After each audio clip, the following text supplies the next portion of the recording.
Je pense que les premiers marins, tu vois, qui voilà, dans les années, 70-80 étaient des marins. Tu vois? On les appelait pas des coureurs, on les appelait des marins. C'était des gens qui allaient sur l'eau, qui aimaient aller sur l'eau, qui avaient d'autres choses, qui passaient leur vie à être au contact de la mer et je pense qu'effectivement ces premières générations, bah, de découvreurs, de ce support-là et voilà, qui ont inventé, qui ont façonné plein de choses, ils avaient cette sensibilité-là parce qu'ils passaient leur vie sur l'eau. Aujourd'hui, les profils des personnes qui sont vraiment, encore une fois, à la tête, de notre écosystème et qui entraînent tout le monde avec eux, leurs profils, ce sont des architectes, ce sont des ingénieurs, ce sont des pilotes. Leur modèle, c'est la Formule 1, en fait.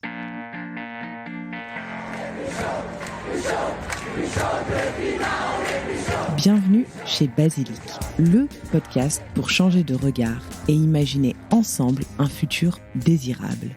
Je suis Jeanne, votre hôte, et chaque semaine, je tends le micro à celles et ceux qui façonnent le monde de demain. Je vous souhaite la bienvenue et j'espère que vous vous sentirez bien chez Basilic.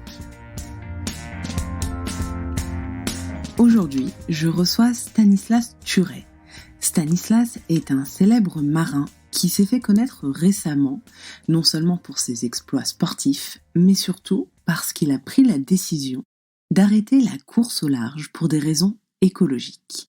Je suis très heureuse de recevoir Stanislas dans cet épisode afin qu'il nous partage sa vision et qu'il nous explique cette prise de position. Je vous souhaite une très belle écoute, j'espère que cet épisode vous plaira. Salut Stan, je suis très contente de te recevoir au micro aujourd'hui. Je suis vraiment ravie de pouvoir recueillir ton témoignage. Bon, on enregistre à distance parce que par la force des choses, tu es assez loin de moi et de la France métropolitaine. Est-ce que tu peux te présenter, s'il te plaît ? Salut, donc moi je m'appelle Stan Turet, j'ai 35 ans et je me définis comme, cinéaste navigateur, parce que voilà, j'ai eu pour l'instant 2 vies dans ma vie. J'ai travaillé dans le cinéma pendant 8 ans, j'étais assistant réalisateur sur des longs métrages et à un moment dans ma vie, j'ai essayé de me poser des questions, de me dire, «Est-ce que je suis dans la bonne voie?» même si le fait de faire du cinéma, c'était déjà quelque chose qui est un peu différent d'un travail normal.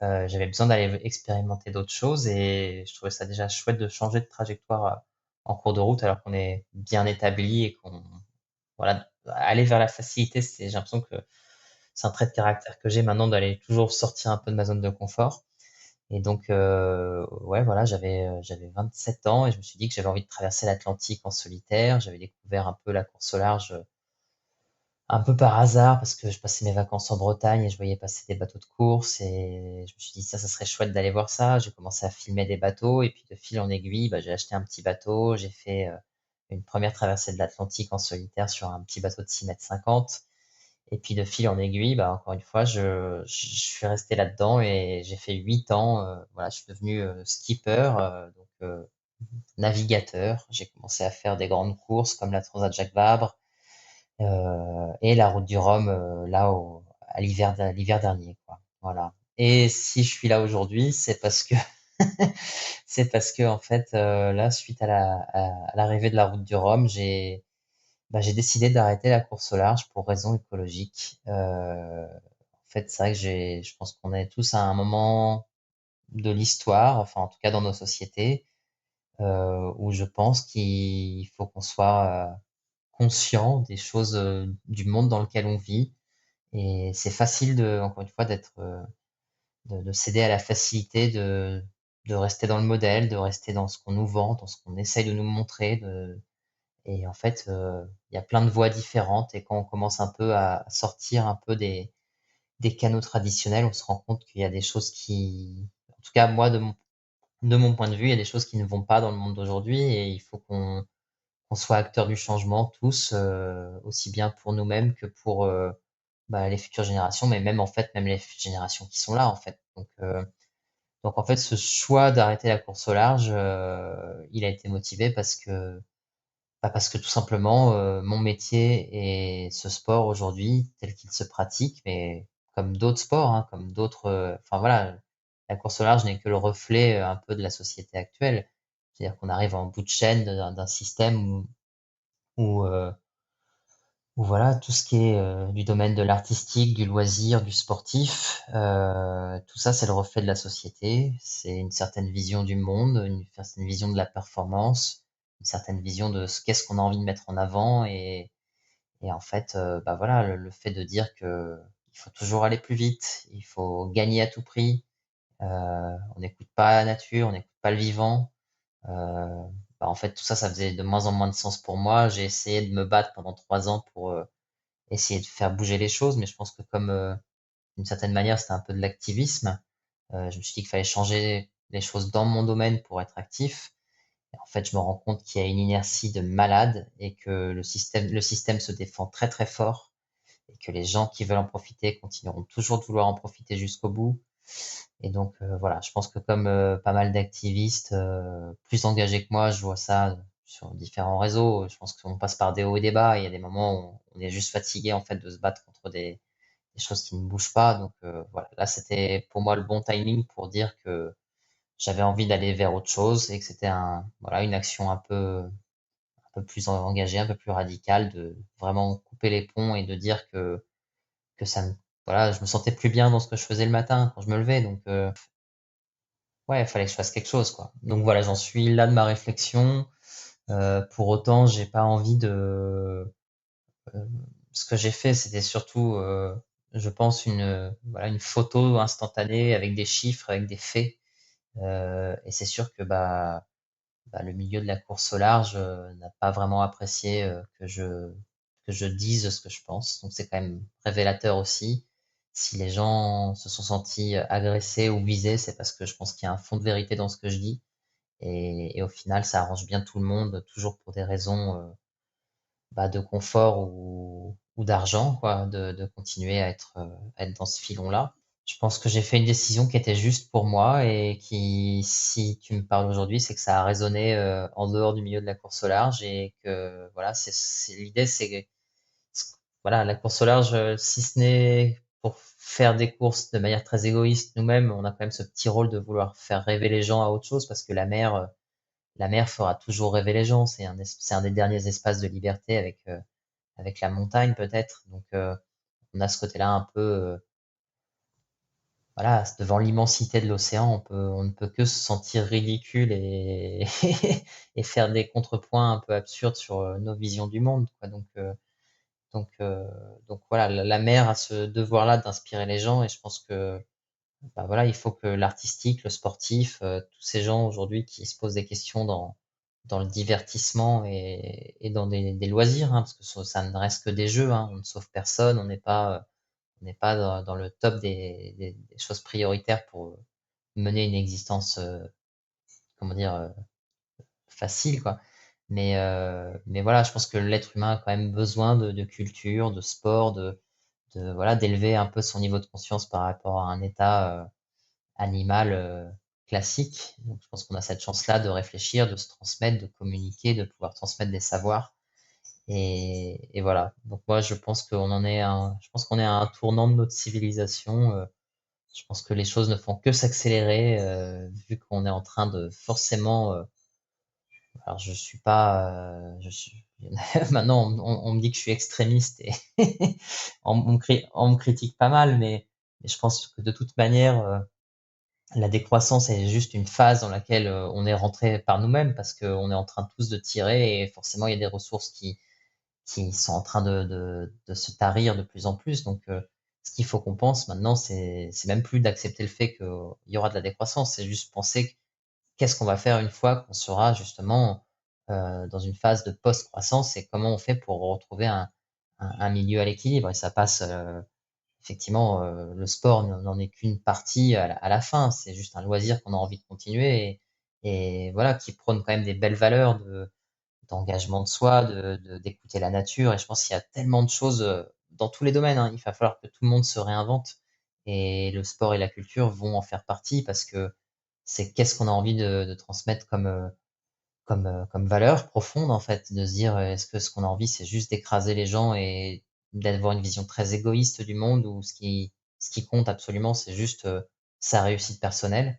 Euh, voilà, je pense que le futur il va être dans le collectif, dans le vivre ensemble. Donc c'est peut-être le seul défi qu'on a aujourd'hui, c'est juste de réussir à faire que les gens se parlent et soient d'accord. Et la mondialisation n'a fait que ça. Ok, on a accentué, on est plus rapide à communiquer, à échanger, mais au final, on n'a jamais été autant séparés les uns des autres à vivre sur nos téléphones et nos réseaux sociaux, quoi. Donc c'est ça qui est assez triste et paradoxal.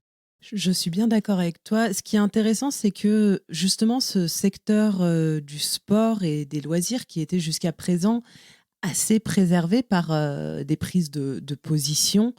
Finalement, on a observé là récemment qu'il y a plusieurs athlètes dont tu fais partie, mais pas que. Il y a aussi des athlètes qui pratiquent la course à pied, etc., qui ont aussi pris position en refusant de participer à des compétitions sportives, aux Jeux olympiques, pour des raisons écologiques. Donc finalement, ce secteur qui ne répondait de pas grand-chose en la matière s'est retrouvé assez vite confronté aux sportifs et aux sportives qui ont osé prendre des décisions assez radicales. Tu le disais, on t'associe à un extrémiste maintenant, mais je ne suis pas surprise.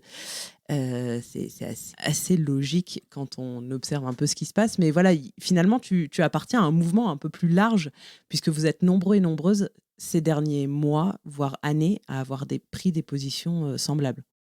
Bah, je pense que c'est en fait symptomatique du fait que voilà les idées de quelques philosophes, théoriciens, des écologistes de la première heure se battent quand même. Enfin, on va pas se mentir, ça fait quand même 50 ans qu'on est au courant qu'il y a des choses qui ne vont pas.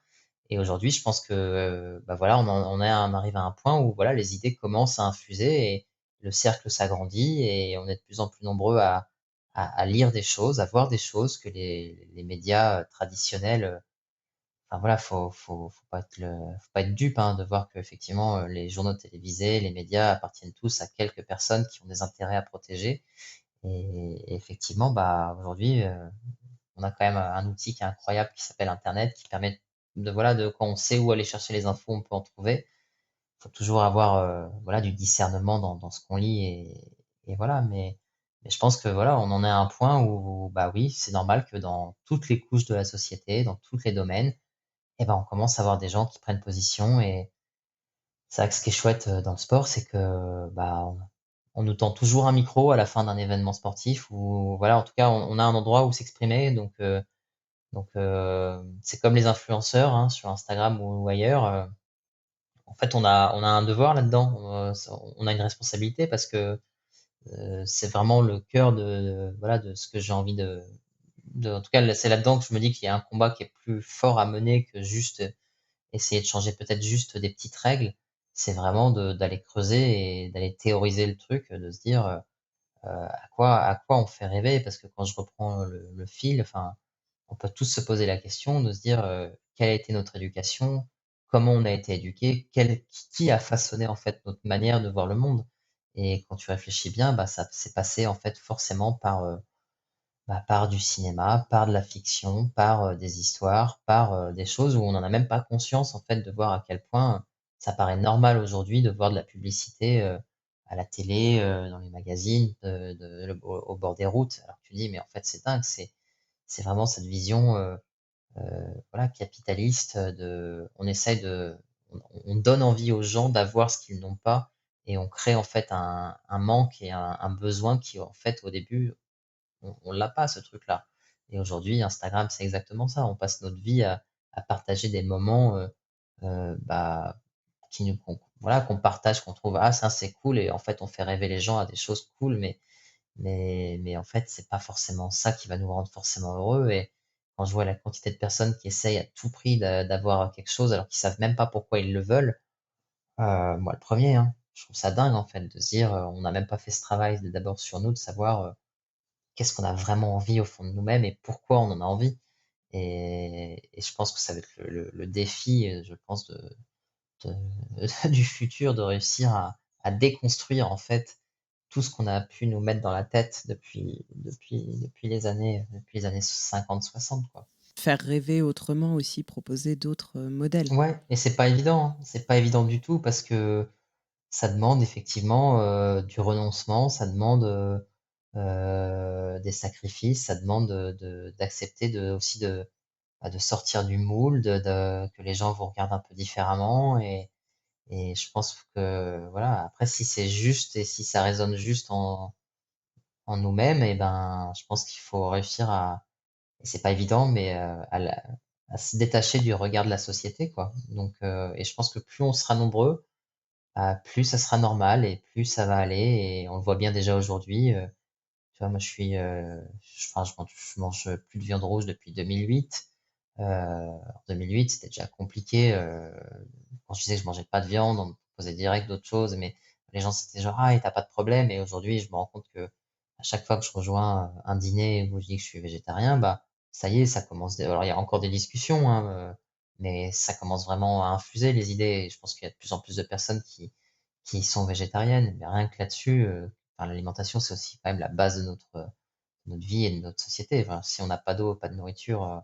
Et rien que sur ce truc de base, il y a déjà énormément de choses à déconstruire, aussi bien voilà, pourquoi dans les films, enfin voilà, c'est des choses toutes simples, mais il faut qu'on arrête de montrer naturellement dans des publicités que pour passer un bon moment, un week-end, il faut qu'on soit des hommes autour d'un barbecue et enfin voilà, enfin tu vois, c'est rien que ça, tu dis, c'est des choses énormes à, à déconstruire et à faire rêver à autre chose, mais voilà, il faut qu'on s'en saisisse, il faut que la culture s'en saisisse, il faut que moi, j'arrêtais pas de dire en tant que sportif que je faisais effectivement des grosses compètes, des gros trucs, et j'étais végétarien, et j'ai jamais eu de problème de force ou d'équilibre ou quoi que ce soit. Et voilà, donc c'est des petits trucs, mais mis bout à bout, bah, je pense que les idées infusent, et aujourd'hui, bah voilà, ça va faire que s'amplifier, je pense. C'est intéressant parce que tu fais beaucoup de parallèles forcément entre le cinéma et notre vie actuelle, mais parce que tu as eu aussi, j'imagine, ce parcours dans le monde du cinéma, donc tu as ce regard-là, mais c'est intéressant.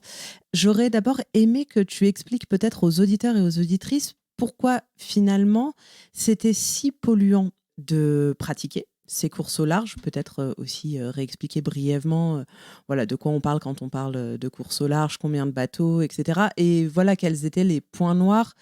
Qu'est-ce qui t'a fait à un moment prendre conscience de l'empreinte carbone de ce type d'événement? D'ailleurs, est-ce que tu l'as calculé? Je ne sais pas. Tu nous diras. Mais voilà, est-ce que tu peux un peu nous redessiner tout ça et nous expliquer vraiment voilà, pourquoi c'est une activité finalement assez polluante? Alors, le premier point qu'on peut dire, c'est que déjà, effectivement, le premier truc qui vient en tête, c'est de se dire: «OK, les bateaux, ils avancent avec du vent», donc déjà, c'est vrai que c'est déjà une en soi, c'est déjà quelque chose d'assez low tech, et si on devait juste faire ce déplacement grâce à des énergies, différentes, ça serait beaucoup plus impactant. Donc, c'est sûr que la voile, c'est quelque chose, une fois que le bateau est en déplacement, c'est quelque chose de propre. Parce que voilà, on utilise le vent et on est autonome en énergie. On a effectivement, moi en tout cas, si j'ai fait aussi l'expérience de la sobriété, c'est parce que sur mon bateau, j'ai expérimenté le fait d'être autonome en électricité avec des panneaux solaires, avec un hydrogénérateur. Donc c'est comme une petite éolienne qui tourne dans l'eau, c'est une petite turbine qui fabrique du courant. Je gère mon stock d'électricité, je gère mon stock d'eau, j'ai un désalinisateur, donc je prends l'eau de mer, je la transforme en eau douce. Tout ça, ça permet effectivement de sentir un peu à quel point on est fragile, à quel point on est sur un équilibre, et que même sur un bateau, bah, en fait, c'est déjà hyper compliqué pour une personne de trouver l'équilibre là-dessus tous les jours. Donc ce premier point est important. Et en fait, on s'est rendu compte qu'en fait, il y a eu des calculs d'analyse de cycle de vie qui ont été faits il y a déjà quasiment une dizaine d'années, mais au fur et à mesure qu'on en fait, bah, on revient toujours au même problème, c'est que euh, la construction d'un bateau, parce que là, ça, c'est le deuxième point qui arrive le plus souvent, c'est les gens nous disent, ah ben oui, vos bateaux ne sont pas propres parce qu'ils sont en fibre de carbone, en fibre de verre, à base de dérivés de pétrole, plastique, d'inéma, polyester et compagnie.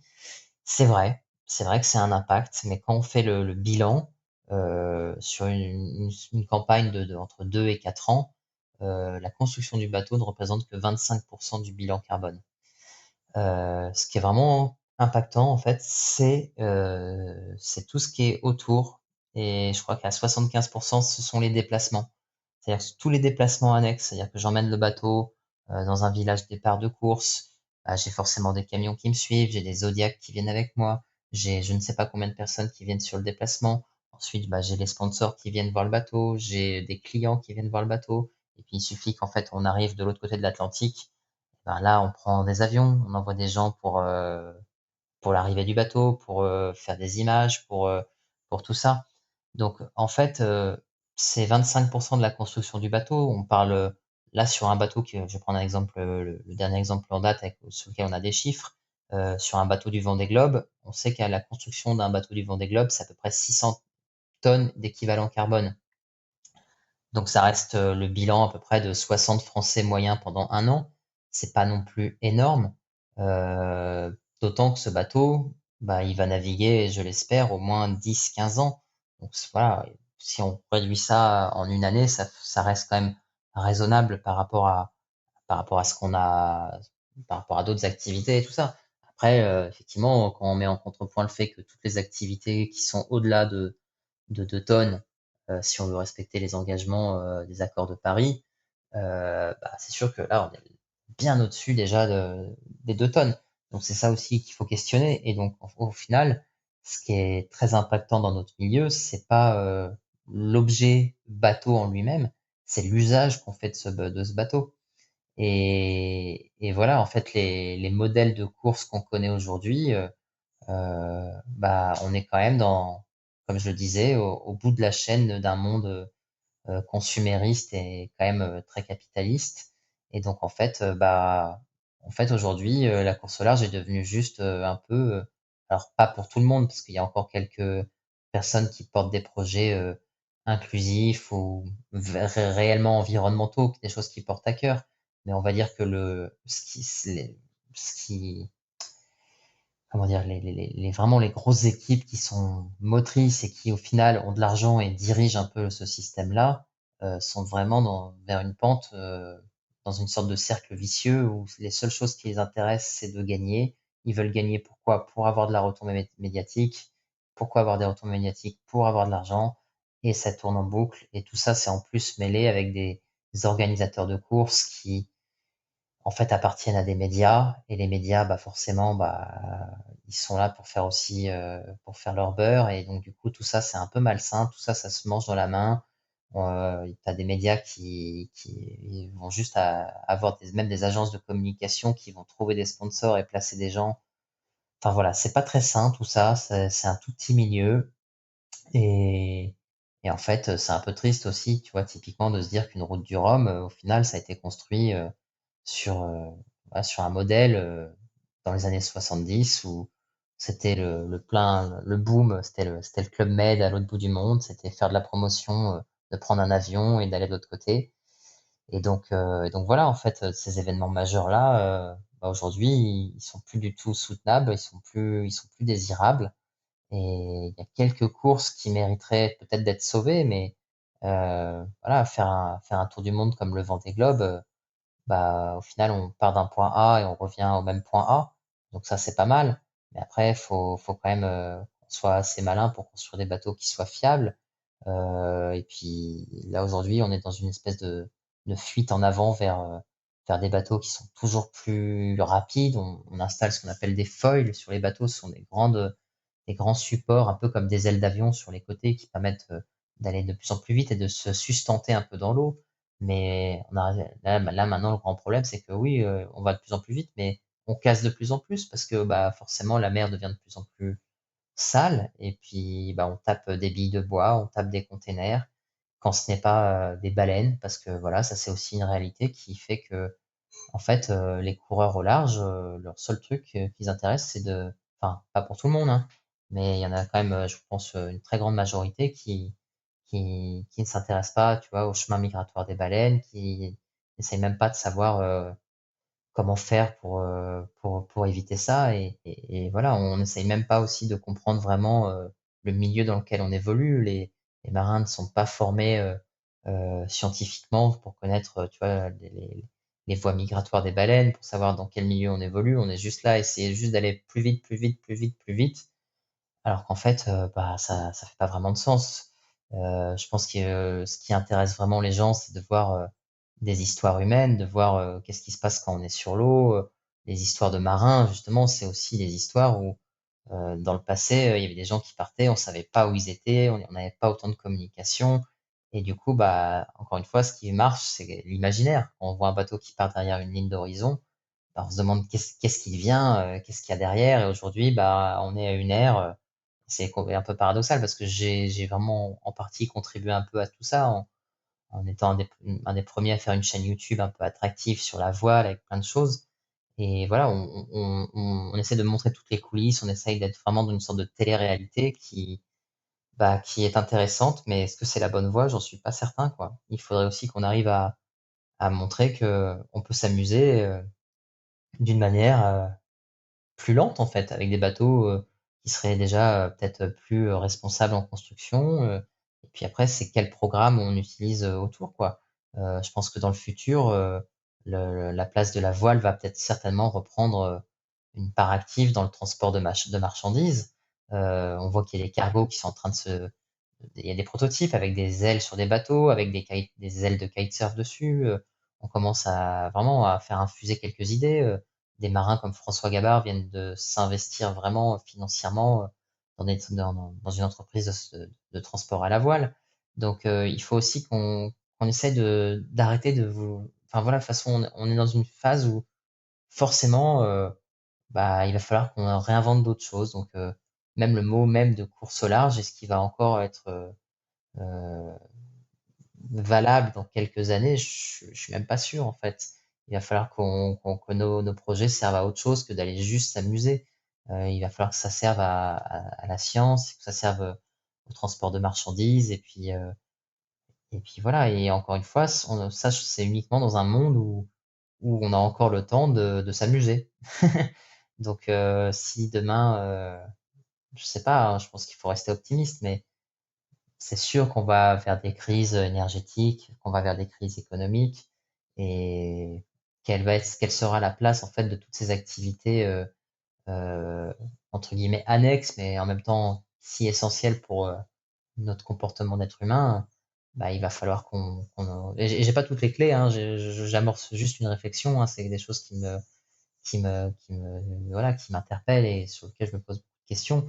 C'est comment on va pouvoir continuer à, d'une part, s'amuser un peu encore égoïstement parce que je pense qu'on aime tous, voilà, ça reste incroyable comme de faire du bateau en pleine mer, comme c'est incroyable d'aller se promener en montagne et de juste faire du ski. Ça n'apporte pas grand-chose. Mais par contre, si on arrive à lier un peu l'utile à l'agréable et de se dire que ce qu'on fait en se déplaçant sert à quelque chose, bah, ce jour-là, on aura peut-être enfin trouvé un équilibre, quoi. Bien sûr, on aura, toujours besoin, je pense, de loisirs et d'activités qui nous fassent rêver aussi et la voile y contribue grandement, tu le disais, hein, mais la voile et c'est pour ça que je suis assez surprise que finalement, j'étais persuadée, tu vois, mais c'est peut-être un peu bête, hein, que tous les marins avaient une forte, appétence pour, ces sujets nature, qu'ils étaient passionnés par la faune, la flore, et en fait, ce que tu dis et ce qui ressort de tes propos, c'est que ça reste avant tout quand même une course et que l'objectif, c'est bel et bien d'arriver, le premier ou la première. Alors, je mettrais une nuance là-dedans, dans le fait que il y a eu je pense qu'il y a eu un glissement en fait.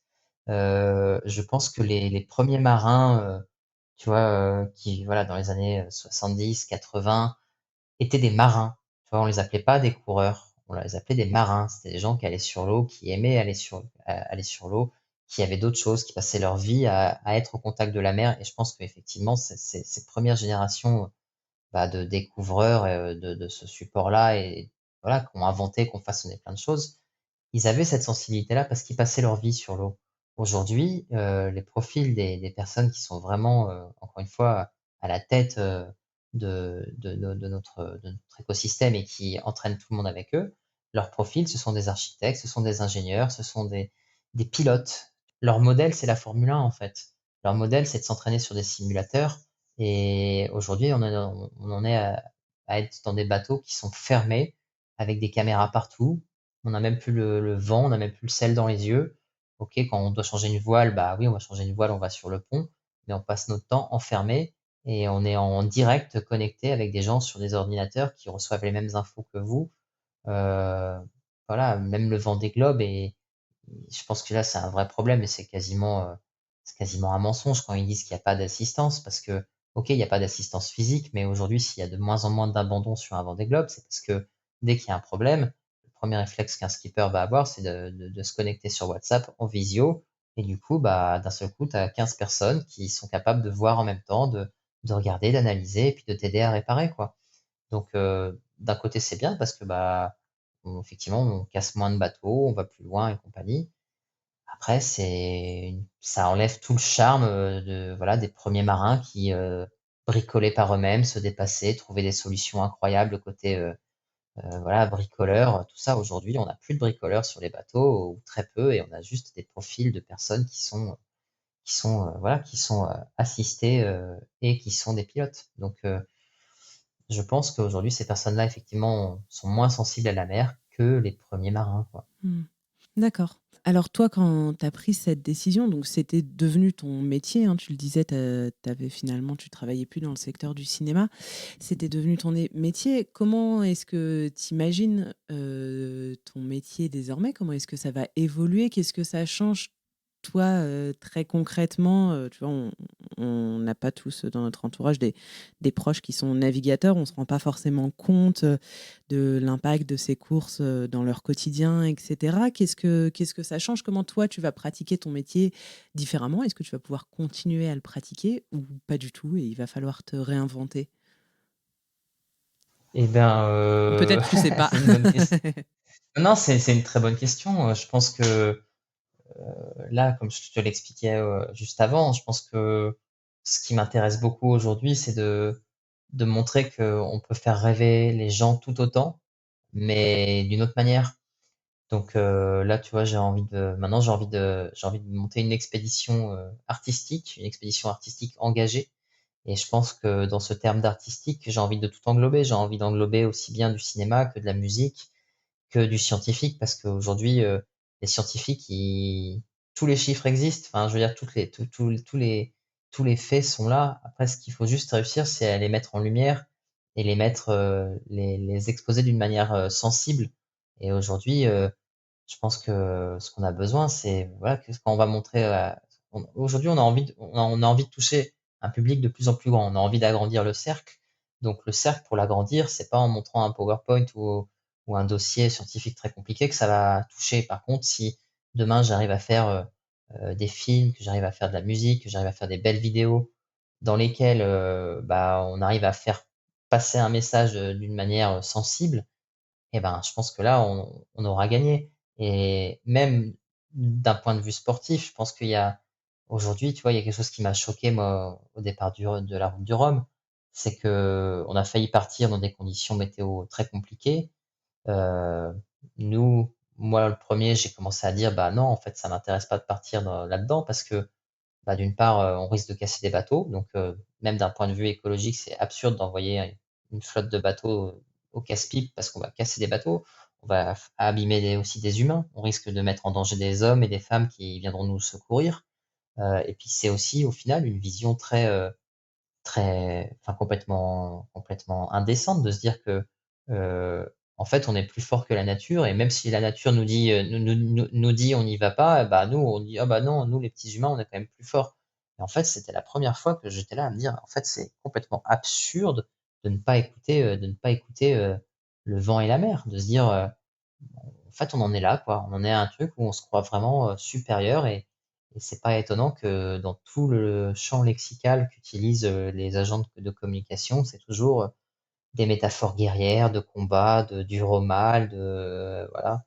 Et en fait, aujourd'hui, je suis désolé, mais on a vraiment besoin d'autre chose, quoi. On a besoin de dire au contraire qu'on travaille en harmonie, qu'on écoute ce qui se passe et on est attentif au monde dans lequel on vit, quoi. Et c'est au final, ma décision, elle est plus, tu vois, je pense qu'effectivement, nos bilans carbone ne sont pas les pires, mais par contre, d'un point de vue éthique et philosophique, enfin, rien que le fait de faire de la compétition et voilà, de se dire qu'on est plus fort que la nature et qu'on accepte de casser des bateaux juste pour être premier, en fait, je suis plus du tout, mais alors plus du tout d'accord avec ça, quoi. Et voilà, alors qu'il y a plein de belles choses à raconter, il y a mais c'est encore une fois, c'est juste qu'il va falloir qu'on remette des critères de performance différents. Est-ce que le futur, c'est pas juste de réussir effectivement à prendre le temps, de trouver parfois une bonne fenêtre météo pour aller à tel endroit avec le bon vent qui va bien, et pas juste se dire de toute manière on écrase tout et on est les plus forts. Et voilà, c'est un basculement de pensée et c'est pas effectivement, je pense que toutes les critiques que j'ai eues viennent de personnes qui sont plutôt mâles, plutôt plutôt riches, plutôt de 50-60 ans qui au final sont sur la fin voilà, d'un cycle.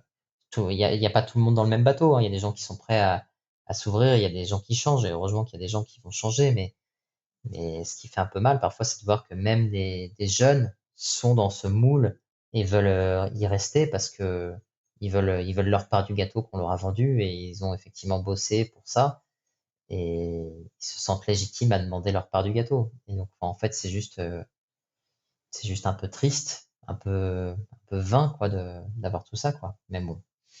Mmh. Toi, tu avais peut-être plus de recul aussi parce que finalement, tu le disais en préambule de cet épisode, mais tu as découvert la navigation à 27 ans, la navigation à la voile. Et je sais pas, tu étais peut-être pas prédestiné à être navigateur, à participer à des courses au large. Tu vois ce que je veux dire? Tu étais déjà a priori végétarien avant d'entrer dans tout cet univers-là. Et donc peut-être que c'était aussi pas forcément plus facile, mais que ça t'a permis d'avoir ce recul sur la situation. Oui, bah, je pense que effectivement, c'est quelque chose que je répète beaucoup en ce moment, c'est que au final, je n'en veux pas en fait à toutes ces personnes parce que chaque personne a un cheminement de pensée. Enfin, tout le monde a des actions qui sont logiques. Les gens ne sont pas illogiques. Si les gens sont là où leurs actions, chaque action d'une personne découle d'un cheminement qui est logique pour eux. Ils ont eu certaines informations, certains rêves, certains trucs. Donc, et ben, la chaîne logique fait qu'ils en sont là où ils en sont aujourd'hui. Et donc, en fait, moi, j'ai eu la chance, je vois ça comme une chance, d'avoir d'autres portes ouvertes, d'autres fenêtres par lesquelles j'ai regardé. Et aujourd'hui, bah, je pense que pour moi, c'est plus juste d'aller vers ces nouvelles portes qui sont ouvertes. Mais c'est sûr que si on reste dans un endroit où on est entre soi et on regarde tout le temps la même chose, et ben, bah, c'est facile de se convaincre qu'en fait, le changement est compliqué et qu'on reste entre nous. Donc, je pense que encore une fois, le futur, ça va être bah, d'ouvrir des fenêtres à pas mal de personnes et ça va passer par le sport, ça va passer par des films, ça va passer par des photos, ça va passer par des romans et je pense qu'on est là. Plus je creuse cette thématique, plus je me rends compte qu'il y a des gens qui se posent des questions. L'univers du cinéma est en train de se poser beaucoup de questions. Il y a des mouvements là, voilà, il y avait des mouvements de producteurs, de réalisateurs, de comédiens qui essayent de s'engager là-dedans. Et ils en sont comme moi aujourd'hui dans le sport, ils savent pas par où commencer et c'est hyper dur de déconstruire un truc parce que voilà, on a tous les mêmes problèmes de se dire que quand on fait un film, bah voilà, je suis bien placé pour voir ça. C'est une industrie, le cinéma, il y a quand même ce besoin derrière de faire de l'argent. Donc en fait, on en est à un point où il va falloir qu'on arrête de penser en verticalité et de se dire qu'on fait un produit avec une finalité en bas du consommateur et au final d'avoir de l'argent. Il faut qu'on pense en quelque chose de plus horizontal en disant que il faut qu'on arrête de vouloir le profit à tout prix. Il faut qu'on trouve une sorte d'équilibre et que voilà, si on produit quelque chose, il faut juste être à l'équilibre. Et c'est pas facile, c'est des efforts, c'est effectivement chaque personne qui en a la capacité, qui peut faire un petit effort aussi bien. Voilà, moi, en tant ce que je suis, je suis pas grand-chose, tu vois. C'est pas moi qui vais sauver le monde, mais par contre, si je peux ne serait-ce qu'influencer quelques personnes et enfin voilà, déjà, si j'arrive à me sentir bien moi-même et que derrière j'arrive à faire résonner ça chez d'autres personnes, ça serait déjà super, quoi. Donc voilà, il y a plein de choses à inventer et je pense que voilà, ça m'a fait juste du bien de partager ça sur les réseaux et derrière, ça a été en fait une déferlante et de haine et d'amour, enfin, c'était un peu particulier. Donc en fait, ouais, c'est très ambivalent, mais en même temps, c'est symptomatique, voilà, encore une fois, d'une transition. Je pense vraiment qu'on est à un tournant voilà, je pense que quand on est dans un changement, au final, on s'en rend pas vraiment compte, mais tu vois, le point de bascule entre le Moyen Âge et la Renaissance, ça a duré combien de temps? Ça a duré un petit moment, et je pense qu'aujourd'hui, bah, on est à peu près pareil entre une ère, je sais même pas comment on peut appeler ça, mais une ère irresponsable et une ère soutenable, responsable. Je pense que c'est vers ça qu'on se dirige, mais il y aura forcément des petits traumatismes et des phases qui seront moins drôles que d'autres. Donc il va falloir aussi qu'on garde de l'optimisme et que justement, c'est de notre ressort, je pense, nous, les personnes qui font la culture, d'imaginer un monde dans lequel ça se passera bien. Parce que le côté dystopique, je pense qu'on l'a tous en tête.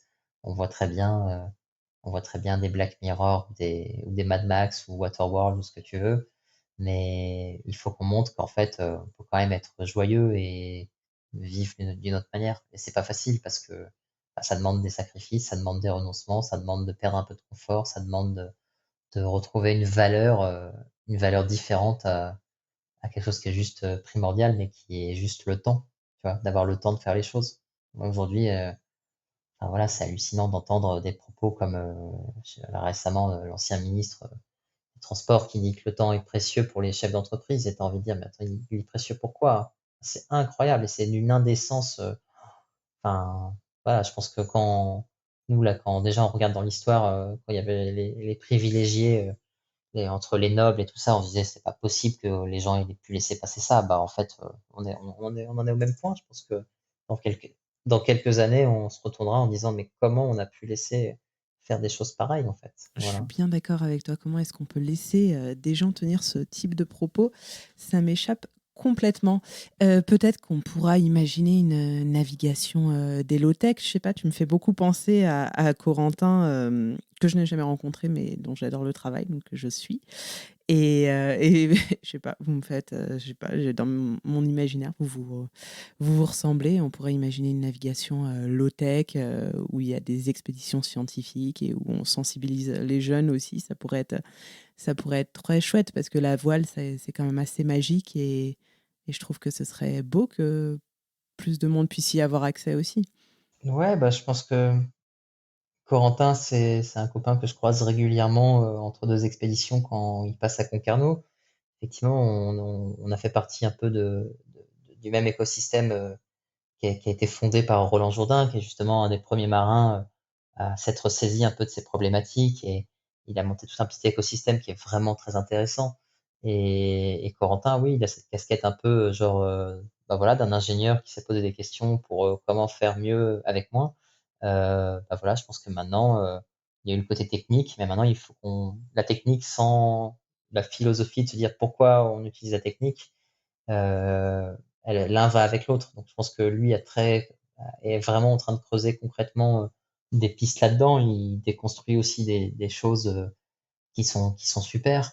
Après, voilà, je pense qu'il y a un autre travail maintenant qui est de rendre tout ça joyeux, désirable par de la fiction et par de l'action. Parce que au final, voilà, moi je pense que ce que j'ai envie maintenant, donc je t'ai parlé de ce côté expédition, ou de voyager, de faire du cinéma, de montrer d'autres choses. Mais c'est vrai que j'aimerais beaucoup à terme réussir aussi à peut-être créer, j'appellerais même pas ça une course, mais un événement nautique dans lequel bah voilà, on coche un peu toutes ces cases-là de se dire qu'on navigue ensemble avec d'autres personnes, avec des bateaux plus ou moins récents, et dans lequel il y a de l'inclusion, dans lequel il y a du féminisme, dans lequel il y a du transport de marchandises, du scientifique, et ça paraît un peu utopiste et fourre-tout et tout ça, mais en fait, ça serait tellement mieux en fait, ça serait tellement plus juste.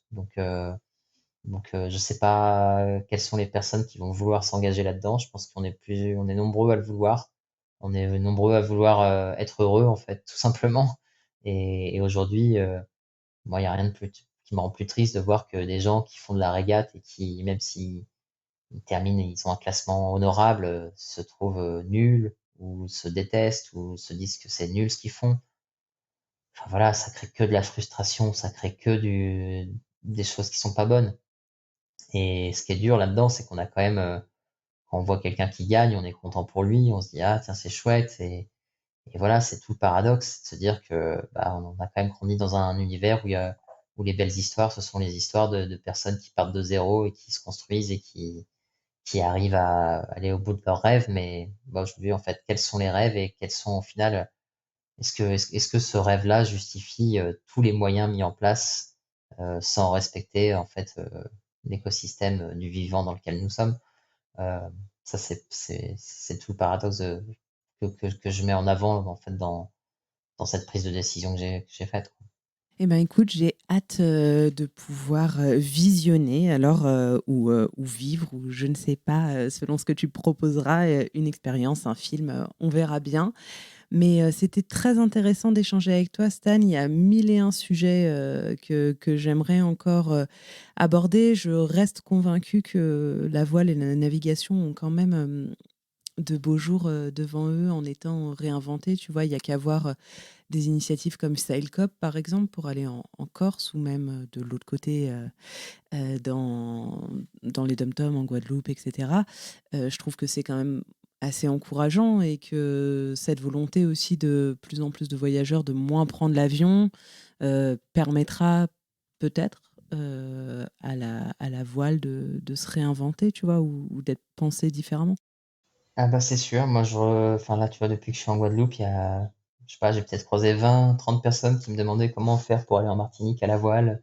Et en fait voilà, il y a plein de gens qui veulent voyager et heureusement qu'on voyage, c'est ça qui est dur aussi là-dedans, c'est le même paradoxe que pour l'avion, c'est de se dire bah oui l'avion c'est chouette, ça a connecté les gens, ça rend les choses humaines, mais c'est juste quel usage on fait de la technologie, c'est exactement ça, c'est quel usage on fait de notre bateau, quel usage on fait de notre smartphone, quel usage on fait des réseaux sociaux.